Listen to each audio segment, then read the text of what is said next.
Gold, trusted gold buyers. మీరు తాకట్టు పెట్టిన బంగారాన్ని విడిపించి ఈ రోజు ఉన్న మార్కెట్ ధరకు మీరు అన్నట్టు ఇందాక పార్టీలో ఎక్కడ చిన్నగా తీసుకున్నా కూడా జనం ఎవరో లేనప్పుడు చూసి తీసుకోవటమే. పబ్లిక్లో ఉన్నప్పుడు సిగరెట్లు తాగడం కానీ ఇది కానీ అది కూడా సిగరెట్లు కూడా ఏంటంటే నాకు అలవాట్లేదు కానీ వాయిస్ కొంచెం థిన్గా ఉండేది బిగినింగ్లో, బేస్ అది ఉండేది కాదు. అప్పుడు మ్యూజిక్ డైరెక్టర్ చక్రవర్తి గారే సలహా ఇచ్చాడు, నువ్వు చుట్టలు తాగు రోజు అన్నాడు. ఊళ్ళో ఆయన చుట్టలు కావాలి కాదండి అన్న. అయితే సిగరెట్ తాగానే ఆయనే ఫస్ట్ సిగరెట్ ఇచ్చాడు. సిగరెట్ తాగిన తర్వాత అదొక రోజుకో 10 సిగరెట్లు అని అది లిమిట్ పెట్టుకొని ఆ లిమిట్ దాటకుండా అట్లా కొన్నాళ్ళు చేశాను. మళ్ళీ అయ్యప్ప మాల వేసుకుంటే మళ్ళీ మానేసేవాడిని. మళ్ళీ మాల అది తీసేసిన తర్వాత తాగాడు. ఒక రోజున అనిపించింది, అయ్యప్ప మానేసాం కదా 30-40 రోజులు మానేసాం, ఎందుకు ఇప్పుడు ఎందుకు కంటిన్యూ చేయాలి అని అనుకున్నాను. అంతే మళ్ళీ మానేసాం. అంతే అక్కడి నుంచి అది కూడా బంద్, అంతే కట్. సార్ ఇప్పుడు మీకు కృష్ణ గారు చాలా ఆత్మీయులు. కృష్ణ గారు విజయ నిర్మల గారు పెళ్లి చేసుకున్నప్పుడు మీరు సీన్లో ఉన్నారా? అంటే అప్పటికి నేను లేదు. అప్పటికి మీరు లేదు. అప్పుడు నేను ఆర్టిస్ట్ కాదు. ఆర్టిస్ట్ కాదు కానీ మీకు ఫ్రెండ్గా పరిచయం కదా అంతకుముందు కాలేజ్ నుంచి. మీరు ముక్కులు వెళ్ళేసుకున్నారు, అయ్యో ఇలా చేశారేంటి అని కొంచెం వచ్చింది ఆ ఫీలింగ్. అంటే బికాజ్ అంటే భార్య he's a very good family man. అదే అమ్మాయి కూడా చాలా సంసారపక్షంగా ఉంటుంది, ఆవిడ కూడా చాలా మంచిది. కృష్ణ గారి భార్య, పిల్లలు ఇంతమంది ఉండగా ఈ టైంలో ఏ అబ్బాయి చేసుకుంటాడు ఏంటి అని అనిపించింది. కానీ మీరేమి ఇంటర్ఫియర్ అయ్యేవారు కదా, ఎందుకంటే చాలా మంది విషయాలు. పెద్ద హీరో అయిపోయాడు, మనం వెళ్ళి నువ్వు ఇది చేసేది బాగాలేదు అని మనం చెప్పలేదు. మనకి అందరికి జనానికి తెలిసేటప్పుడు పెళ్లి చేసేసుకున్నారు. అవును అవును, రాజబాబు గారు చేశారు. అదే అవును, చాలా ధైర్యం సార్. కానీ సక్సెస్ఫుల్గా నడిపించి ఇద్దరు, అంటే ఆవిడ కూడా అది మాత్రం అంటే భార్యగా ఉండగా రెండో భార్యను చేసుకోవడం అనేది తప్పే అయినా కూడా ఒక మంచి నిర్ణయం వాళ్ళిద్దరు తీసుకుని, అంటే ఇద్దరికి కూడా బెనిఫిట్ బాగా. అవును సార్, అవును. ఆవిడ కూడా ఒక మంచి హస్బెండ్ని చేసుకొని ఆవిడ కెరియర్ బ్రహ్మాండంగా గ్రో అయింది, హీరోయిన్గా గ్రో అయింది.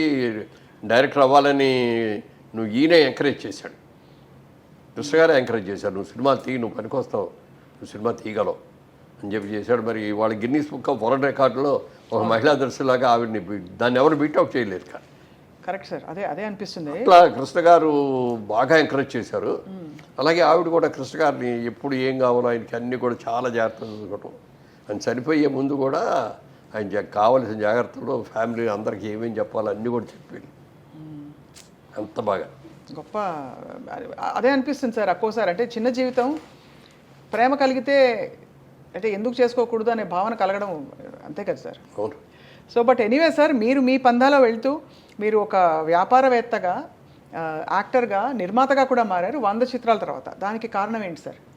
అదే బిజినెస్ ఫీలింగ్ మనసులో ఉండబట్టే నేను వచ్చిన తర్వాత మెడ్రాస్లో సినిమాలు చేయటం, మనకి ఏంటి సినిమాలు చేస్తాం ఇంకేంటిది, మనం బిజినెస్ మర్చిపోకూడదు కదా, మన మెయిన్ ఇది కదా అని అనుకుని అప్పుడు బిజినెస్ ఏం చేద్దాం అనుకున్నప్పుడు సినిమాలు మనమే తీస్తే బెటర్ కదా, మనమే సినిమాలు తీస్తే మనం మంచి క్యారెక్టర్లు చేసుకోవచ్చు, బాగుంటుంది అనేది ఒకటి. తర్వాత అదేవిధంగా సినిమా ప్రొడక్షన్తో పాటు 2 డిస్ట్రిబ్యూటింగ్ కంపెనీల్లో, ఒకటి హైదరాబాద్లో ఒక డిస్ట్రిబ్యూటింగ్ కంపెనీ, విజయవాడలో ఉండే ఒక డిస్ట్రిబ్యూటింగ్ కంపెనీలో షేర్ హోల్డర్గా జాయిన్ అయ్యాను. అప్పుడు నాతో పాటు నేను ఒక్కడే కాదు, కృష్ణ గారు జాయిన్ అయ్యారు, సోమబాబు గారు జాయిన్ అయ్యారు, దాసర్ గారు జాయిన్ అయ్యారు, అందరూ కూడా ఇందులో ఇట్లో జాయిన్ అయిన వాళ్ళే. కానీ వాళ్ళందరూ ఆ కంపెనీ బాగాలేదు అని చెప్పి ఒక్కళ్ళకళ్ళు ఎవరికాళ్ళే డ్రాప్ అయిపోయారు, కంపెనీ నుంచి బయటకు వెళ్ళిపోయారు. నేను ఆ కంపెనీలో నాకు అసలు ఆ కంపెనీలో వాళ్ళ ఆఫీస్కి వెళ్ళి కూర్చోవడం కానీ ఎప్పుడు కూడా జరగలేదు నాకు. ఎప్పుడో సంవత్సరానికి ఒకసారి ఎప్పుడు బాగుంది బాబు మన కంపెనీ అయినా ఆయన చెప్తే అలాగే అండి అనేవారు తప్ప ఎక్కడ ఏ రోజున ₹1 ఇదిగో లాభం వచ్చింది ఈ సంవత్సరం మీరు తీసుకోండి అని కూడా ఇవ్వలేదు. తర్వాత ఇట్లా జరిగింది అని తెలిసిన తర్వాత చాలాసార్లు ఆయన దగ్గరికి లేవండి నా అకౌంట్ తేల్చేయండి సార్, నేను విత్డ్రా అవుతాను కంపెనీ నుంచి అంటే, అదే బాబు నేను అకౌంట్ చేస్తామని చెప్పి చేయలేదు. ఆయన చనిపోయారు. చనిపోయిన తర్వాత ఆ కంపెనీ మీద ఉన్న అప్పులన్నీ నా మీదకి వచ్చారు. నాకేంటి సంబంధమే, మీరెవరో నాకు తెలియదు, నేనెవరో మీకు తెలియదు, మీరు నా దగ్గరికి వచ్చారండి, మీరు కంపెనీలో పార్ట్నర్ కదండి, మరి మీరే తీర్చాలి.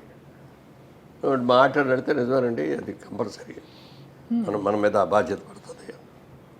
అప్పుడు అందరిని పిలిచేసి నేను మీకు సంబంధం లేదు, నేను తీసుకోలేదు, అయినా మీరు కట్టాలంటున్నారు కాబట్టి మీరు కట్టిన డబ్బుకి నేను వడ్డీ ఇవ్వను. ఫస్ట్ నెంబర్ 1 అసలు అమౌంట్ ఎంత అయితే ఆ అమౌంట్లో 50% ఇస్తాను నేను అంతకంటే ఎక్కువ ఇవ్వలేను, నా దగ్గర అంత సంపాదన కూడా లేదు. దానికి మీరు ఇష్టం అయితే ఇచ్చేస్తాను, లేకపోతే నేను ఇవ్వలేను, మీరు ఏం చేసుకుంటారో చేసుకున్నాను. అలా వారం రోజులు ఆలోచించుకొని సరే అంతా ఇవ్వండి అన్నారు. అది అప్పటికి ఇచ్చేస్తే అప్పుడు దాకా నేను సంపాదించింది సరిపోయిందండి. అంటే ఇక మాటకు నిలబడాలి కదా అంతే అంతే కంపెనీ అయిన తర్వాత.